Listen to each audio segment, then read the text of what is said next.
time for another episode of The Get Up. What's The Get Up? The Get Up is a slingshot. It's a chance to pull back your day and launch you into a brand new adventure with encouragement, motivation, and practical actions you can apply to the goals you care about the most. Today, I want to talk about the day I fired my wife. That's the topic. That's the discussion. The day I fired my wife. 7 years ago, I started my own company.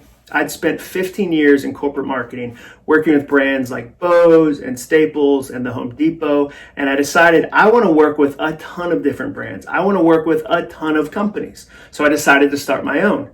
And I became a public speaker, a professional public speaker, which means about 50 times a year, I'm traveling to Walmart, to Microsoft, to Nissan, to Comedy Central, to FedEx to work with their teams. And it also means I don't really need an office. I can work from home. That's where I am right now. And I can build a virtual team. So that's what I decided to do. I'm on the road, so I probably don't need my own space. I have a space at home. That's what I'm going to use. And so I started to do that.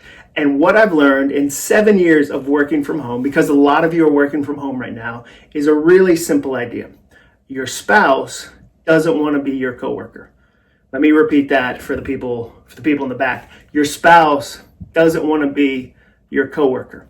This weird thing happened, and it took me about 2 years to learn this lesson. And I would love for you to learn the lesson in the next 3 minutes. Like, that would be way better for your marriage, for your life, if you learned it in the next 3 minutes instead of taking 2 years like I did. But this weird thing happened when I kind of quietly, secretly hired Jenny. Like, all of a sudden, I started to run every idea by her. I started to find her in our house and go, hey, here's this thing I'm working on. Hey, let's talk about this work thing. Hey, let's talk about this business project.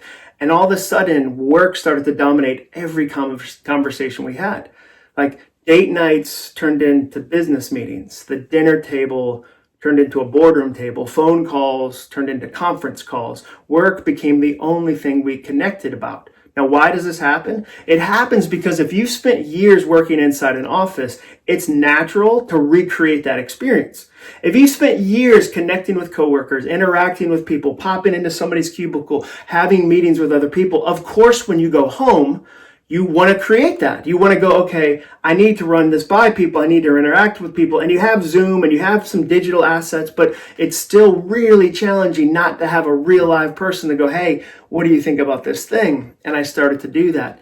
And Jenny started to get really frustrated and I started to get really frustrated. And eventually she said, hey, I want to be your wife, not your coworker. And I fired her on the spot and we made out. That's not exactly how she would probably tell the story. She would probably tell you that she quit my company and saw it coming a long time sooner than I did, and we didn't have it happen that way. But I like my version, like my story. I fired her, and then we made out.